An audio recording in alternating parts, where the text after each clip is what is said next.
तो आज हम करने वाले हैं, जैसा कि आप अपनी स्क्रीन पर देख पा रहे हैं, एडवाइजर मैथमेटिक्स क्लास 8 का है। और इसमें हम सबसे पहले जो करने वाले हैं वो है एनसीईआरटी फोल्डर। अब एनसीईआरटी फोल्डर के लिए मैं आपको बता देना चाहता हूं, जिनके पास एनसीईआरटी की बुक्स, यहाँ पर लिखा हुआ भी है, जिनके पास एनसीईआरटी की बुक्स है उनके लिए, और जिनके पास एडवाइजर मैथ है वो उनके लिए काफ़ी हेल्पफुल होने वाला है। तो प्लीज़ आप इसे ध्यान से देखिए और इसमें से सीखकर दूसरे बच्चों को जरूर सिखाना। जब तक आप दूसरों को नहीं सिखाएंगे, जब तक आप प्रैक्टिस नहीं करेंगे, तो आपके लिए ये मैथ इजी नहीं होगा। तो मैथ को अगर इजी बनाना है तो सबसे पहले आपको दूसरों को भी सिखाना होगा। तो इस सीरीज में हम करने वाले हैं चैप्टर नंबर 2, सिंपल इक्वेशन। आइए मैं आपको कुछ सिंपल इक्वेशन के बारे में जानकारी दे देना चाहता हूँ। हालांकि पहले से वीडियो बनी हुई है, तो मैं चाहता हूँ कि थोड़ी सी जानकारी मैं आपको फिर भी दे दूँ।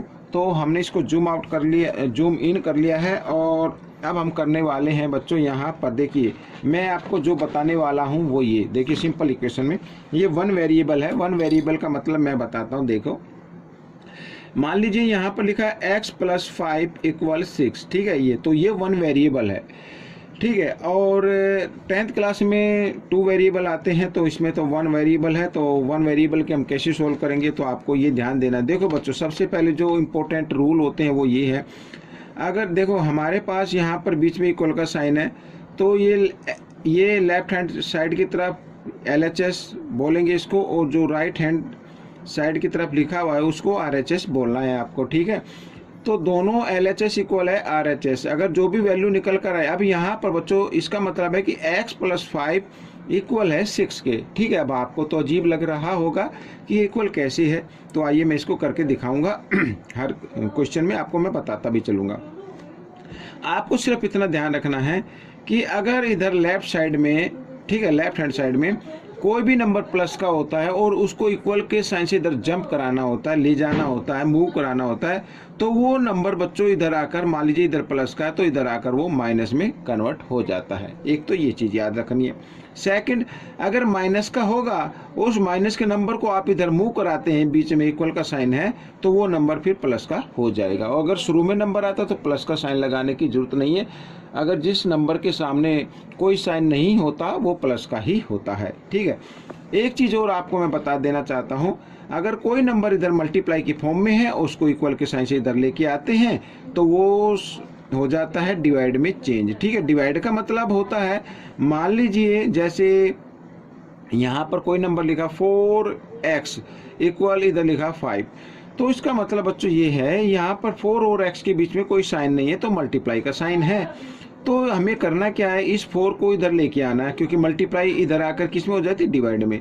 तो या तो आप लिख सकते हैं 5/4, और सबसे सिंपल मेथड होता है कि आप 5/4 लिख दीजिए। ये भी डिवाइड होता है, रेशो भी होता है, ठीक है, इस तरीके से। और जो इधर नंबर डिवाइड में होता है वो इधर आकर मल्टीप्लाई की फॉर्म में हो जाता है, ठीक है। इस तरीके से आपको याद रखना है। आइए करना शुरू करते हैं क्वेश्चन नंबर 1 से। अब यहाँ पर देखो, मैंने बच्चों पहले से लिख के रखा हुआ है ताकि थोड़ा सा टाइम बच सके और मैं आपको ये इजी तरीके से करा सकूँ। देखिए नंबर यहाँ पर, इक्वेशन क्या कहती है कि x - 2 = 7, ठीक है। LHS यहाँ पर पार्ट दिया हुआ इक्वेशन है और ये RHS में 7 गिवन है, तो दोनों को इक्वल है। कैसे इक्वल है आइए फाइंड आउट कर लेते हैं। तो x की वैल्यू हमें फाइंड आउट करनी होगी। तो सबसे पहले बच्चों यहाँ पर देखो, x के साथ ये -2 लिखा हुआ है, तो इस -2 को ना इक्वल के साइन से इधर मूव कराना है आपको, तो इधर आकर ये किस चीज़ का हो जाएगा, प्लस का हो जाता है, ठीक है, जैसा कि मैंने बताया था। तो x = 7 + 2 कितना हो गया, 9। तो यहाँ पर x की वैल्यू 9 आ गई।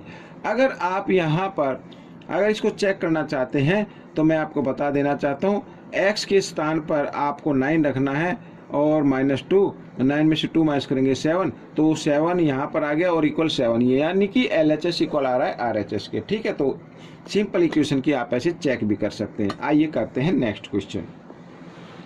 अब नेक्स्ट क्वेश्चन में बच्चों यहाँ पर देखो क्या कहता है, y + 3 = 10। अब बच्चों मैंने आपको बताया है, जो नंबर इधर प्लस का होता है उस नंबर को, वेरिएबल को इधर ही रखना है, ठीक है। तो प्लस का नंबर इधर इक्वल के साइन से मूव कराएंगे, उसको ले जाएंगे तो वो हो जाएगा माइनस का। ठीक है, तो इस तरीके से तो y इक्वल आ जाता है 10 में से 3 माइनस कर देंगे 7। ठीक है, ये आपका आंसर आ गया। आइए नेक्स्ट कर लेते हैं।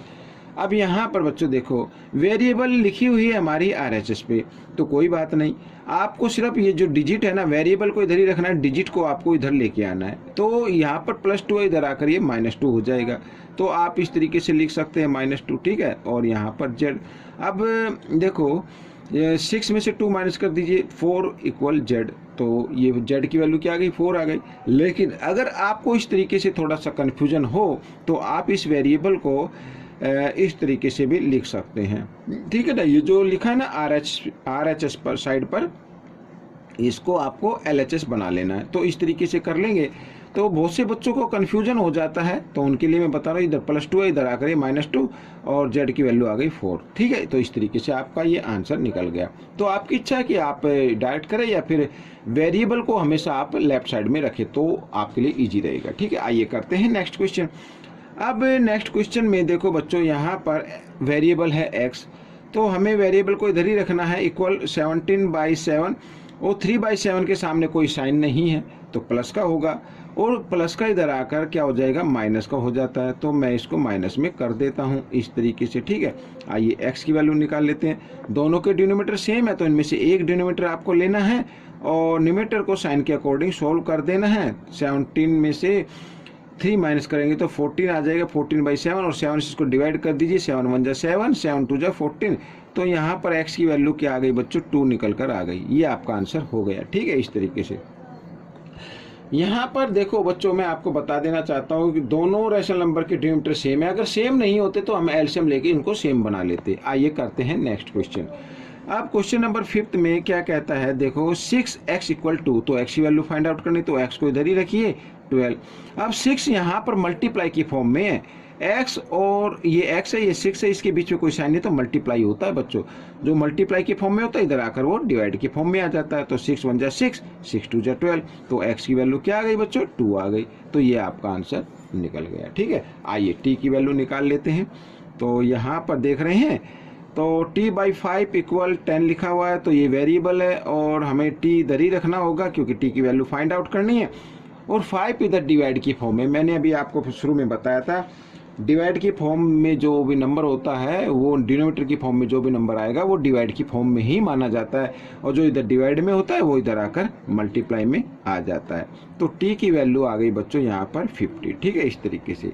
आइए करते हैं। तो अब हम कर लेते हैं पार्ट 7। यहाँ पर जैसा कि आप देख रहे हैं पार्ट 7, आइए करना शुरू करते हैं। देखो लिखा है 2x/3 = 18, तो हम वेरिएबल के साथ जो नंबर लिखा है तो हम पहले उसी को इधर रखेंगे और इधर 18 और 3 इधर डिवाइड की फॉर्म में इधर आकर ये मल्टीप्लाई की फॉर्म में आ गया। ठीक है, आइए अब इसको मल्टीप्लाई मत करना है क्योंकि बड़ा नंबर बन जाएगा मल्टीप्लाई करने पर, तो आप इसको यूं के छोड़ दीजिए और खाली वेरिएबल को इधर लिखिए। तो 18/3, 2 इधर मल्टीप्लाई की फॉर्म में, इधर आकर ये डिवाइड की फॉर्म में आ गया। 2 से इसको डिवाइड कर देते, 2 1 = 2 और 2 9 = 18। ठीक है, तो 9 × 3, 9 3 होता है 27। तो दिस इज द आंसर।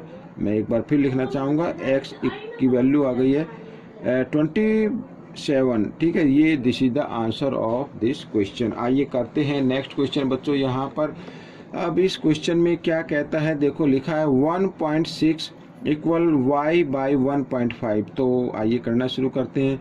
जैसा कि मैंने आपको बताया है, ये वेरिएबल के साथ ही 1.5 क्या है, डिवाइड की फॉर्म में है, जो इधर आकर वो मल्टीप्लाई की फॉर्म में आ जाएगा। आप चाहे तो इसको एक बार ये मैंने यूं लिख लिया है, आप चाहे तो इसको इस तरीके से लिख सकते हैं। तो कुछ बच्चों को कन्फ्यूजन हो जाता है कि इसको कैसे सोल्व करें, तो इस तरीके से अगर आपको समझ में आता तो इस तरीके से कर लीजिए। आइए y की वैल्यू निकाल लेते हैं।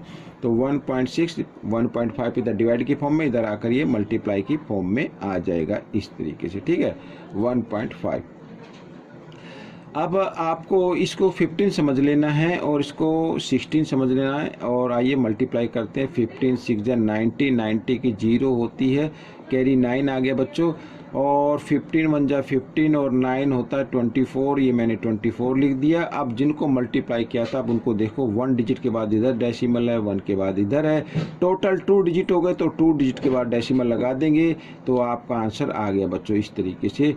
तो y की वैल्यू आ गई आपकी निकल कर 2.4, और पॉइंट से आगे देखो डिजिट है, फिर आगे 0 है तो 0 को हम हटा देते हैं, ना भी हटाएं तो भी आपका आंसर गलत नहीं होगा। आइए करते हैं 9 पार्ट, और 9 पार्ट को करने के लिए देखो वेरिएबल सामने लिखी हुई है, आपको क्या करना है 7x को इधर रखना है और -9 को इधर मूव करा देना है।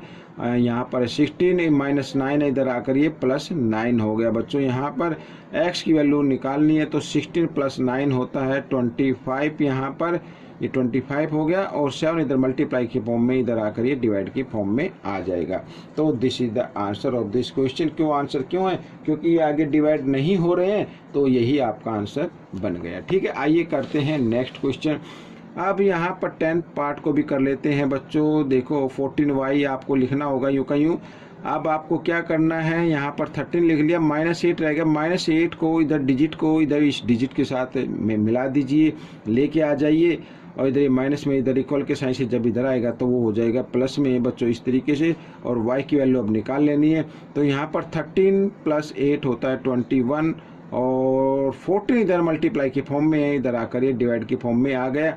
अब इसको डिवाइड कर सकते हैं 7 की टेबल से, 7 3 जा 21, 7 2 जा 14, तो y की वैल्यू निकल कर आ गई बच्चों 3/2। तो this is the answer of this question, ये आपका आंसर आ गया बच्चों। ठीक है, तो बहुत ही इजी है, कोई ज़्यादा मुश्किल नहीं है। आइए कर लेते हैं 11 पार्ट, लेकिन आपको प्रैक्टिस करनी है, ज़्यादा से ज़्यादा प्रैक्टिस करनी है। और वीडियो पसंद आती है तो इसे आप सब्सक्राइब जरूर कर दीजिए चैनल को, साथ ही बेल आइकन को भी क्लिक कर दीजिए, ताकि जो भी वीडियो मैं डालूँ उसकी नोटिफिकेशन आपको मिल सके। तो मैं वेरिएबल को इधर लिख लेता हूँ, इधर ये 9 है, और +17 को मैं ले आता हूँ, इधर मूव करा देता हूँ, तो इधर आकर ये माइनस का हो जाएगा। p की वैल्यू निकालेंगे तो इधर ये माइनस, ये प्लस माइनस प्लस माइनस होते हैं। 17 में से 9 को माइनस करेंगे तो आ जाता है 8, और बड़े नंबर के सामने माइनस, इसलिए माइनस का रखना है। 6 इधर मल्टीप्लाई की फॉर्म में, ये 6 मल्टीप्लाई की फॉर्म में, इधर आकर ये डिवाइड की फॉर्म में आ जाएगा इस तरीके से। यहाँ से 6 को हटा दीजिए, तो 2 3 जा 6 और 2 4 जा 8, तो p की वैल्यू आ गई -4/3। ठीक है बच्चों, ये आपका आंसर आ गया। आइए करते हैं इस वीडियो का लास्ट पार्ट, और साथ ही एक्सरसाइज का भी लास्ट पार्ट है। तो x/3 इस वेरिएबल को इधर रखो, +1 को इधर ले आओ, और इधर आकर ये बच्चों हो जाता है किस फॉर्म में, इधर ये प्लस का, इधर आकर ये माइनस की फॉर्म में आ जाएगा। इसके नीचे आप 1 ले सकते हैं बच्चों। तो देखो कई बार बच्चे कंफ्यूज हो जाते हैं, यहाँ पर कुछ बच्चों को मैंने देखा है एग्जाम के वक्त, ये इधर प्लस है तो इधर भी वो प्लस में रख देते हैं, और उनको ध्यान ही नहीं रहता कि इक्वल का साइन बीच में है या नहीं है, तो कई बार वो उल्टी सीधी हरकतें कर देते हैं। ठीक है बच्चों, तो आइए करना शुरू करते हैं। अब इसको मैं इधर बढ़ा लेता हूँ, तो x/3 है हमारे पास, और इक्वल यहाँ पर 15 और 1 का जब हम एलसीएम लेंगे तो 15 आएगा। और 15 को क्या करना है, 15 1 जा 15 और 1 7 जा 7 होता है बच्चों। यहाँ पर ये माइनस का साइन, 15 1 जा 15 यहाँ पर ये आ गया। ठीक है, इस तरीके से आपको कर लेना है। और यहाँ पर अब हम निकालेंगे x की वैल्यू, तो यहाँ पर ये माइनस, ये प्लस माइनस होते हैं। 15 में से 7 माइनस करेंगे तो आ गया बच्चों यहाँ पर 8, और बड़े नंबर के सामने माइनस, इसलिए -8 रखेंगे। और नीचे 15, ठीक है, डिनोमिनेटर की फॉर्म में, 3 इधर डिवाइड की फॉर्म में है, और इधर आकर वो मल्टीप्लाई की फॉर्म में आ जाएगा। और जब मल्टीप्लाई की फॉर्म में आता है वो हमेशा न्यूमरेटर पर ही होता है, याद रखना। कुछ बच्चों को कन्फ्यूजन हो जाता है कि डिनोमिनेटर पे आएगा या न्यूमरेटर पे आएगा, न्यूमरेटर पे ही होता है बच्चों। अब हम इसको डिवाइड कर सकते हैं, 3 1 जा 3, 3 5 जा 15, तो यहाँ पर x की वैल्यू आ गई -8/15। ठीक है बच्चों, ये आपका क्वेश्चन सोल्व हो गया है, साथ ही ये वीडियो भी कंप्लीट हो गई है और एक्सरसाइज भी कंप्लीट हो गई है। आपको ये वीडियो कैसी लगी मुझे ज़रूर बताना। हाँ, प्रैक्टिस ज़रूर करनी है अगर आप चाहते हैं मैथ के अंदर अच्छे मार्क्स आएँ और ये वेरिएबल आपका जो हो जाए, उंगलियों का खेल हो जाए, तो आपको प्रैक्टिस करनी है, साथ ही दूसरों को भी आपको सिखाना है। इस तरीके की प्रैक्टिस करनी ताकि आप दूसरों को भी पढ़ा सके। मिलेंगे नेक्स्ट वीडियो में। Till then keep practicing and thanks for watching this video.